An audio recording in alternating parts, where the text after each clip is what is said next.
बिस्मिल्लाहिर्रहमानिर्रहीम। अस्सलाम वालेकुम। लाखों करोड़ों दुरूद सलाम नबी मुकर्रम ख़ातमुन नबिय्यीन सल्लल्लाहु अलैहि व आलिहि वसल्लम की ज़ाते अक़दस पर। आप देख रहे हैं बनाम ताकत, मैं हूं शाहज़िन। नाज़रीन इकराम, आज मैं आपको इंडिया का एक बड़ा एक गंदा चेहरा दिखाने वाला हूं। इंडिया जो खुद को जमहूरियत का अलंबरदार कहता है। नाज़रीन इकराम, इंडिया के अंदर जो टोटल एक्टिव टेररिस्ट ग्रुप्स हैं वो है 71। इसके अलावा नाज़रीन इकराम, जो नॉर्थ ईस्ट में इनके पास टोटल एक्टिविस्ट हैं वो है 35। अरुणाचल प्रदेश में 2, असम 12, पंजाब 2, मोइस्ट 18, मणिपुर 8, मेघालय 11, मिजोरम 1, नागालैंड 3 और जो इस्लामिक इनके पास हैं एक्टिविस्ट हैं वो है नाज़रीन इकराम टोटल 15। नाज़रीन इकराम, ये वो अलहदगी पसंद तंजीमें हैं जो इंडिया में एक्टिव हैं और इंडिया की जो राह है जो 1968 में फॉर्म होती है। इसको इंदिरा गांधी ने फॉर्म किया था और तब इंदिरा गांधी ने इनको यह कहा था कि आप मुसाद जो इजराइल की खुफिया एजेंसी है उसके साथ मिलकर काम करें, उनसे ट्रेनिंग लें। This was the words of Indira at the time of forming रा। और नाज़रीन इकराम, रा ने जो हरकतें दुनिया में की हैं, जो हरकतें स्पेशली अपनी नेबरिंग कंट्रीज में की हैं, वो इंतहाई घटिया तरीन है। नाज़रीन इकराम, इनका एक आजकल सोशल मीडिया एक्टिविस्ट बना हुआ मेजर गोबरनाथ। मेजर गोबरनाथ एक प्रोग्राम में बैठा था जिसमें वो पाकिस्तान एक एंकर पर्सन जिसकी बात कर रहा था और वो उसकी हंसी उस टाइम मानी खेज थी। आज मेजर गोबरनाथ, मैं आपको आपकी उस सवाल का जवाब भी बड़े वाज़ेह अंदाज से दूंगा ताकि आपके भूसा भरा हुआ है इसमें ये फिट हो जाए। नाज़रीन इकराम, मेजर गोबरनाथ अपने एक प्रोग्राम में कहता है कि एंकर पर्सन कहती है ISI उड़ती हुई चिड़िया के पर गिन लेती है। मेजर गोबरनाथ, आज मैं आपको इसकी एक्सप्लेनेशन देता हूं। जो हमने आपका 1965 में हाल किया था यही वो चीज है। हमने 1971 में आपका जो हाल किया यही वो चीज थी। हमने आपके सुवर दबोचे हैं जो जसूसी करने पाकिस्तान में आए थे। हमने उनको दबोचा, दबोच कर हमने कानून के मुताबिक उनको सजा दी। यहां तक जो अपनी सजा काट के वापस गए थे इंडिया, आपने उनको अपने बंदे ही मानने से इनकार कर दिया था, टोटली डिनाई कर दिया था कि ये हमारे नेशनल ही नहीं है। ये औकात है तुम्हारी मुन्नी। मैं रा को मुन्नी कहता हूं। शीला इनकी पहले जवान हो चुकी है, अब मुन्नी बदनाम हो चुकी है और मुन्नी दुनिया की बदनाम में जमाना खुफिया एजेंसी है। नाज़रीन इकराम, इनका जो मेजर गोबरनाथ है वो इंतहाई पागल किस्म का बंदा है। अब उसके ऊपर पागलपन का दौरा हो गया। वो कहते हैं ना, खसियानी बिल्ली खंबा नोचे। अब वो खसियानी बिल्ली खंबा नहीं नोच रही, खुद को नोच रहा है। शराब के नशे में 2 गिलास हाथ में पकड़ के जो वो बकवास करता है, जो वो वल्गर लैंग्वेज यूज करता है। आज मेजर गोबरनाथ, मैं आपकी जुबान में आपको जवाब दूंगा। हमने ही आपका सुअर दबोचा था कुलभूषण यादव जो बलूचिस्तान से पकड़ा गया था और आप तब बवेला कर रहे थे। इसको अगवा किया ईरान से, हमने पकड़ा था इसको बलूचिस्तान से पकड़कर सजाए मौत तक हुई थी इसको, जिसका आप केस ICJ में लेकर गए थे। वहां भी आप हार चुके थे। आपने वबेला तब किया था कि कुलभूषण यादव को सफारती रसाई नहीं मिल रही। बकवास करते हो तुम्हें सफारती रसाई भी मिली थी। तुम्हारा एक काउंसलर जाके मिला था उस सुवर को, उसकी बीवी और उसकी मां भी आकर उस सुवर को मिली थी जो हमने दबोच के रखा हुआ है। ये वही था जिसको आप कह रहे थे कि हमारा अफसर नहीं, वो आप ही का नेवल ऑफिसर था। अब नाज़रीन इकराम, 11 मार्च 2025 को ये जो BLA के ख्वारजियों ने जो ट्रेन को यरगमाल बनाया था, इस सारे के पीछे रा का हाथ था। और रा 280 अरब रुपया सालाना सिर्फ बलूचिस्तान को डिस्टेबलाइज करने के लिए, अनारकी फैलाने के लिए, इंतशार फैलाने के लिए, दहशतगर्दी एक्टिविटीज के लिए इस्तेमाल करता है। और अल्हम्दुलिल्लाह बफज़ल रब्बी मेजर गोबरनाथ इसी आर्मी ने, इसी पाकिस्तान की आर्मी ने जो दुनिया की मजबूत आर्मी है और जो जनरल आसिम मुनीर की कमांड में मजीद मजबूत हो चुकी है, सिर्फ चंद घंटों में आपका वो सारे का सारा प्लान फेल करके रख दिया था। और हमने अपने सारे यरगमाली छुड़वाए थे। ना सिर्फ यरगमाली छुड़वाए थे बल्कि तमाम के तमाम खारजीन फितनातुल खारिज के बंदे थे, हमने उनको जहन्नम वासल किया। नाज़रीन इकराम, आज इंडिया महरंग बलोच पर इन्वेस्टमेंट कर रहा है जिसके अकाउंट से 76 करोड़ पकड़ा गया। ये वही महरंग बलोच है, वही झूठी तरी औरत है जो कहती है, जो एक मिसिंग पर्सन का बयानिया लेकर चल रही है। कौन सी मिसिंग पर्सन का बयानिया लेकर चल रही हो? आपके ये जो मिसिंग पर्सन है यही बीएलए जब मारे जाते हैं, इनकी डेड बॉडीज वही होती हैं जो आप लोग मिसिंग पर्सन का वो बेला कर रहे हो। ये आपका बयानिया नहीं है, ये मुन्नी का बयानिया, रा का बयानिया है और आप उसके बयानिए पे चल रही हो। आज नाज़रीन इकराम, जब महरंग बलोच को पकड़ा गया है, महरंग बलोच को पकड़ने के बाद जो उससे मोबाइल मिले हैं नाज़रीन इकराम, वो 3 मोबाइल थे जिनमें एक मोबाइल सैटेलाइट फोन था। अब जो 3 मोबाइल मिलते हैं उनमें एक मोबाइल में 211 मेंबर्स का एक ग्रुप बना हुआ था जिसको लीड कर रहा था रा का एक ऑफिसर इंडिया में बैठा हुआ, और वहां से वो इनको तरगीब दे रहा था। वहां इनको डिक्टेट करने, डिक्टेशन है। मुझे तो एक चीज पे शर्म आ रही है, हम बीइंग अ पाकिस्तानी इसी ममलकत का खाते हैं और इसी ममलकत के खिलाफ हर्जा सराई करते हैं। ये गद्दारी से भी आगे का लफ्ज हो जाता है। महरंग बलोच तुझे स्टेट ने पढ़ाया था, स्टेट ने तुम्हारे ऊपर इन्वेस्टमेंट की थी। आज कुछ मीडिया के लोग, कुछ ये जो कुछ गाजरी तज्जिया निकाल रहा, वो कहते हैं क्या दिया स्टेट ने? 1 करोड़ रुपया तुम्हारे ऊपर खर्च किया था। पंजाब में एमबीबीएस का जो स्टैंडर्ड है वो 97 है और आपके तो नंबर भी नहीं बनते थे, फिर भी आपको मेडिकल की तालीम दी। किसने इन्वेस्टमेंट की थी? और आप चक्कर लगाती थी बाहर के, इधर आप कहती थी मेरे पास, मैंने कपड़े बेच के अपनी तालीम हासिल कर रही हूं, मैंने अपनी मां का जेवर बेचा तब तालीम हासिल। ये जो 76 करोड़ तुम्हारे अकाउंट में आया, मैं एजेंसियों से, मैं इदारों से, हुकूमत पाकिस्तान से इस्तदा करता हूं, जो 76 का 76 करोड़ उसके अकाउंट से निकाला जाए। निकाल कर जो शुहदा हैं जाफर एक्सप्रेस के, उनके खानदानों की माली मुआवनत कीजिए इसी पैसे से। अब नाज़रीन इकराम, ये जो जाफर एक्सप्रेस वाला वाकया हुआ है, जाफर एक्सप्रेस के वाकये से पहले इसको कौन लीड कर रहा था? कुलभूषण यादव सुअर की जगह पे, जो इनका नया बंदा इन्होंने भेजा था, जो तेहरान में बैठा होता था, जो एम्बेसी में था। आज जब ये बातें मीडिया पर आई तो फौरी तौर पर ना आओ देखा ना तो इंडिया ने एक बयान दाग दिया, वो हमारा बंदा ही नहीं है। यही वो बंदा था जो मास्टरमाइंड था और यही इनके फाइनेंस और इनको तरबियत, इनको तरीकाकार बता रहा था। नाज़रीन इकराम, आज अल्लाह के फजल से हमने सुअर को भी दबोच लिया है। इंडिया यही रुकात रह गई है तुम्हारी, हम तुम्हारे सारे सुफरों को इसी तरह से मारेंगे। अब मैं आप दूसरी तरफ आता हूं, जो महरंग बलोच का सेकंड मोबाइल था नाज़रीन इकराम, वो दुबई का नंबर था, आईफोन था, और उस दुबई के नंबर में जो अलहदा पसंद रहनुमा बने फिरते हैं बलोचिस्तान के, जो दुबई में बैठे हुए हैं, जिनको फाइनेंस आता है इंडिया से और वहां से ये इनको फाइनेंस देते हैं, वहां से इनको फाइनेंस करते हैं, उसमें भी उस ग्रुप में महरंग बलोच का नंबर था। इसका जो तीसरा मोबाइल पकड़ा जाता है वो मोबाइल पाकिस्तानी की नंबर था। उसमें क्या क्या थे वो मैं फिलहाल डिस्क्लोज नहीं करूंगा, I will disclose in my next vlog.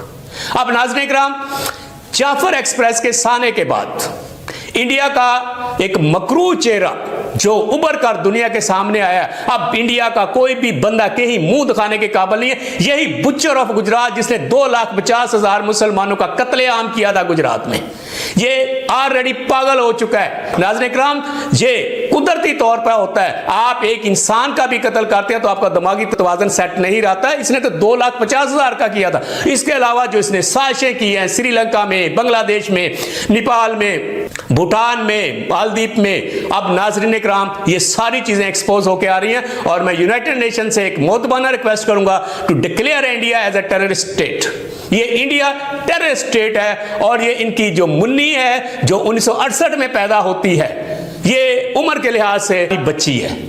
ISI stronger than ISI के जो पूरी दुनिया मानती है, ISI जो हमारे मार्कोर हैं, दुनिया की पावरफुल तरीन एजेंसी है और ये इंडिया को बहुत अच्छी तरह से पता है, लेकिन ये अपनी वल्गैरिटी और एक डिनाई करने का तरीका, चूंकि ये साजिशी कौम है, इनका काम ही है। अब नाज़रीन इकराम, ये जो हरकतें की हैं बलोचिस्तान में, इसके अलावा ये जो मेजर गोबरनाथ है एक प्रोग्राम में कहता है मैं ये प्रार्थना करता हूं डॉक्टर महरंग बलोच, जिसको हम as a state guest India में बुलाएं और हम उसको प्राइम मिनिस्टर मानते हैं। लानत है मेजर गोबरनाथ तुम्हारी घटिया सोच पर। ममलकत खुदादाद 25 करोड़ आवाम की है। गाजरी साफी जो मुल्क से भाग चुके हैं, यहां पे मिन्नतें करते थे, अपनी जान के लाले पड़े हुए थे, वहां जाके पाकिस्तान के खिलाफ बकवास करते हैं। अब वो भी पाकिस्तान आएंगे और कानून के मुताबिक उनको भी सजा मिलेगी। ये तहैया हो चुका है। नाज़रीन इकराम, जाफर एक्सप्रेस के बाद ये जो बयानिया आया है मिसिंग पर्सन का, जब महरंग बलोच को अरेस्ट किया गया है, महरंग बलोच को तब अरेस्ट किया जब वे अपने जो ख्वारजीन थे जो जहन्नम वासल हो चुके थे, उनकी डेड बॉडी जबरदस्ती लेने के लिए आई थी ताकि कोई और बयानिया बनाया जा सके, लेकिन पुलिस ने पकड़कर उसको जेल में डाला है। अब इंडिया और बहुत सारे नाम नहाद लोग ये कहते हैं मिसिंग है। कहां की मिसिंग है? दिमाग काम नहीं करता तुम्हारा? उसकी बहन उससे मिलके आ रही है और अब उसको मिसिंग कह रहे हो? ये औकात रह गई है तुम्हारी इंडिया। अब हमने तुमसे लुंगी डांस करवाना, ये लुंगी डांस स्टार्ट हो गया है। मेजर गोपनाथ, तुमने वो कहा था, जो एंकर पर्सन ने कहा था कि आईएसआई उड़ती हुई चिड़िया के पार गिन लेती है। हमने तुम्हारे यहाँ पे नंदन सुवर को दबोचा, यही है जिसको आप समझ लें कि हम उड़ती हुई चिड़िया के पार गिन लेते हैं। आपका कुलभूषण यादव पकड़ा, यही वो चीज है। आपका अजीत जोशवा है, उसको पकड़ा, उसको ट्रेस किया, यही वो चीज है। महरंग बलोच के नापाक इरादों को जो दुनिया के सामने लेके आए विद सबूत, विद प्रूफ। तुम तो बगैर प्रूफ के बातें करते हो। यही वो चीज है कि आईएसआई उड़ती हुई चिड़िया के पार गिन लेती है। नाज़रीन इकराम, ये वही इंडिया है 1965 में जो इनके साथ हुआ था, जब इनका एग्रीमेंट लिखा जा रहा था, जब इनका एग्रीमेंट बना था। इसको रशिया ने मैनेज किया था, रशिया ने सालसी का किरदार अदा किया था।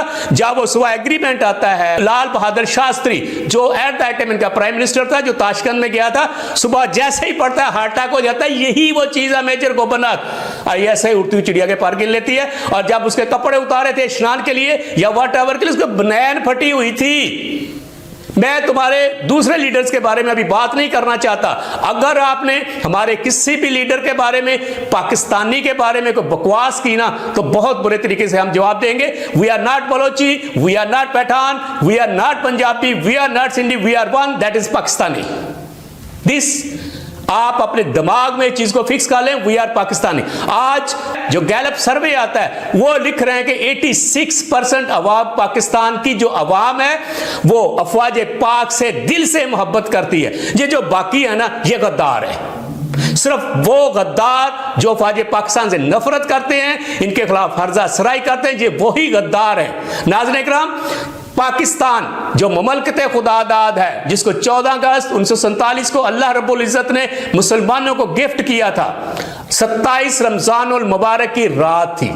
और इसकी आबियारी में, इसमें जो अमन और अमान है, इसकी तरक्की है, इसमें अफवाज पाक का, शहीदों का खून है। जिस भी अर्ज पर शहीदों के खून से आबियारी होगी, उसको दुनिया की कोई ताकत नहीं हिला सकती। और आज जो हमारे chief of army staff general Syed Asim Munir हैं, ये इनके दिल में कुरान पाक है, इनका दिल नूर से मुनव्वर है। जब ये हंसते हैं, मुन्नी की चीखें निकलती हैं। मुन्नी सारी रात नहीं सो सकती। मेजर गोपनाथ, तुम्हारी मुन्नी, एक गुब्बारा जाता है नींदें उड़ जाती हैं, कबूतर जाता है नींदें उड़ जाती हैं। जनाब 20 रुपए का नोट मिलता है, तुम्हारी औकात 20 रुपए की रह गई है, तुम्हारी नींदें उड़ जाती हैं। और आज तुम सोशल मीडिया पे आगे बकवास करते हो।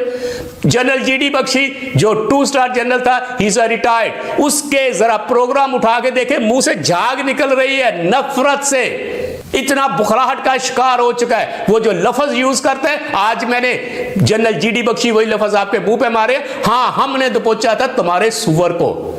हमारी अर्ज़े पाक में जो भी सुअर दाखिल होगा, हम उसका ऐसा ही हाल करेंगे। हमारे तो जिम्मेदारों की खेती में सुअर चला जाए तो हम उसको नहीं छोड़ते, तुम तो फिर अर्ज़े पाक में आते हो। हम तुम्हें कभी भी नहीं छोड़ेंगे। नाज़रीन इकराम, इंडिया ये वो मुल्क है और ये वो खुफिया एजेंसी है जिसकी इस वक्त सिवाय दहशतगर्दी के कोई अटैक नहीं है। ये सिर्फ दहशतगर्दी करवाती है, इसके अलावा कुछ भी नहीं करवाती। बलूचिस्तान में 280 अरब रुपया इन्वेस्टमेंट कर रही है। तुम जाके अपने मुल्क में देखो, तुम्हारे मुल्क का क्या हाल है। Khalistan about to be a country. इसके अलावा मैं ऑलरेडी आपको गिनवा चुका हूं, they are gonna be a new country there. आपको समझ आनी चाहिए, जब बांग्लादेश से हसीना वाजिद का तख्ता उल्टा, जब वहां से शेख मुजीबुर रहमान के मुजस्मे और तस्वीरें उतारकर बाबा कौम कैद आजम की तस्वीर लगाई थी, आपको समझ आनी चाहिए थी मेजर को बना। चूंकि आपको ऑलरेडी फौज से निकाला हुआ है, आपका दिमाग खराब है और आप समझ रहे हैं शायद हमने आपको निकाला है। वो सुअर तुम खुद निकले हो। जब तुम्हारा दिमाग खराब हो गया था, तुम्हारा एक्सीडेंट हो गया था, आज तुम पाकिस्तान के खिलाफ वर्सराई करते हो। शर्म और डूब के मारने का मकाम है। ये जो 2, 4, 5 गाजरी मीडिया जो आउट ऑफ कंट्री बैठे हैं, जैसे एक मिर्जा डॉक्टर मिर्जा है, वो तुम्हारा लैपालक कुत्ता है, वो मैं उसको कुत्ता कहता हूं, तुम्हारा लैपालक कुत्ता है जो ये सारी बकवास करता है। वो बिल्ली की आंखों वाले को यही शर्म नहीं आती कि मैं इस मुल्क में पला बड़ा हूं, इसी मुल्क ने मुझे इज्जत दी है, इसी मुल्क ने मुझे नाम दिया है, आज तू उसी मुल्क के खिलाफ बकवास कर रहा है। हमारा पहचान, हमारा नाम बिकॉज ऑफ पाकिस्तान, और हम पाकिस्तान हैं। आज हमारा शेर, हमारा बब्बर शेर जो सुल्तान सलाहुद्दीन अय्यूबी के नक्शे कदम पर चला हुआ है, जो सिपा सलार अमीर हमजा का पैरोकार है, जो मोहम्मद बिन कासम की तरह लड़ता है, आज आपसे बर्दाश्त नहीं हो रहा। और आपका यही जीडी बख्शी जो बकवास करता था ना, अच्छी बातें भी करता है, उसने यह खुद कहा है पाकिस्तान नाकाबिल तस्खीर हो चुका है और जनरल आसम मुनीर की कमांड में मजीद स्ट्रांग हो चुका है, हम उसका कुछ नहीं बिगाड़ सकते। और आज जब तुम्हें वहां से उंगल आती है, जब रात तुम्हें तंग करता है, तो पाकिस्तान के खिलाफ गाली गलोच वाला लफ्ज यूज करते हैं on the main stream media बैठकर। हम तो फिर वीलॉग में करते हैं, हम फिर भी आपको इज्जत देते हैं। नाज़रीन इकराम, अब आते हैं महरंग बलोच की तरफ। महरंग बलोच जिसको तो इंडिया फाइनेंस कर रहा है, इंडिया करता क्या है ये मैं थोड़ा सा आपको एक्सप्लेन कर दूं। अब हमारे इदारों को, हमारे मुल्क को ये चाहिए, ये जो 2-2 टके के, हम कॉलिंग देम 2-2 टके के ये जो सोशल एक्टिविस्ट हैं, सोशल मीडिया एक्टिविस्ट हैं, जो बैठकर पाकिस्तान के खिलाफ फर्जा सराई करते हैं, इंडिया ऑलवेज एक काम करता है, इनकी राह का ये घटिया तरीन मकरूह तरीन काम होता है कि वो छोटे जेन वालों को पकड़ता है, लालची लोगों को पकड़ता है, क्योंकि वो भी लालची हैं, और डॉलर्स का लालच देकर बाहर के मुल्कों में अच्छी सहूलतकारी करके वो इनको वर्गलाता है और पाकिस्तान के खिलाफ फर्जा सराई करने पर उकसाता है। नाज़रीन इकराम, शायद आपको पता नहीं तो OIC ने जो इंडिया को कहा है वो भी मैं अपने नेक्स्ट व्लॉग में आपको जरूर एक्सपोज करूंगा। नाज़रीन इकराम, आप आते हैं दूसरी तरफ। बलूचिस्तान में जो खून की होली खेली जा रही है, इसकी फाइनेंस इंडिया कर रहा है, रा कर रहा है through Afghanistan and through Tehran embassy. इन ममालक को भी चाहिए कि उनके ऊपर कड़ी नजर रखें और उनके इन इरादों को नापाक बनाने में अपने नेबरिंग कंट्री जो मुसलमान कंट्रीज हैं उनका साथ दिया जाए। इंडिया, शायद आप भूल गए हो, जब जनरल ज़ियाउल हक को धमकी लगाई थी आपके इंदिरा गांधी ने, तो उसी के मुल्क में बैठकर, आपके मुल्क में बैठकर जनरल ज़ियाउल हक ने एक लफ्ज बोला था, दुनिया में मुस्लिम ममालिक 54 थे तब, अब 57 मुस्लिम ममालिक हैं, तकरीबन 2 अरब के करीब हमारी आबादी है इस्लाम की जो मुसलमान है, और तुम सिर्फ दुनिया में एक ही हिंदू मुल्क हो। देखना बनता क्या है तुम्हारा। हम अल्लाह का शुक्र है, हम खुदा रब्बे जुल जलाल के रहमो करम से बैठे हैं, और तुम तो किसी और के रहमो करम पे बैठे हुए, तुम शराब पी के बकवास करते हो, तुम दूसरों को गलत लफ्ज बोलते हो, तुम तो खुद खंजीर हो, खंजीर खाते हो, तुम्हारे अंदर खंजीर ही आ चुका है। आप कोई भी कदम उठाने से पहले मुन्नी, तुम्हारी शीला पहले से बदनाम है, मुन्नी जवान हो चुकी है। मुन्नी जवान कैसे, ये 1968 में पैदा होने वाली मुन्नी शायद अब जवान हो चुकी है, अब तुम्हारी जवानी को हम ही तोड़ेंगे। और इंशाअल्लाह बेइज़्निल्लाह ताला अब अगर कोई भी तुमने एक्शन किया, कोई भी हरकत की, उसका ऐसा जवाब मिलेगा, रेस्ट ऑफ द दुनिया देखेगी। जैसा जाफर एक्सप्रेस में तुम लोगों ने हरामजदगी करके, प्लान करके ये काम किया था, ख्वारजी को साथ मिलाकर पूरी दुनिया में तुम्हें एक्सपोज किया, मेजर गवर्नर, यही वो लफ्ज है कि तुम पूरी दुनिया में बदनाम होके रह गए। आज तुम्हें सिवाय हरजार सरजाई के, गालिम गलोच से, बकवास से, झूठे बयानिए से, आज तुम जो एक अनारकी फैलाने की कोशिश कर रहे हो, अल्हम्दुलिल्लाह अफवाज पाकिस्तान, इदारों, हुकूमत पाकिस्तान की यकजहती, we are one, don't think anything more than that, we are Pakistanis. आज जो आपको जवाब मिला है, अब आप बुखलाहट का शिकार के, अब आपको शर्म से डूब मरना चाहिए। मिलते हैं नेक्स्ट व्लॉग में, अल्लाह हाफिज।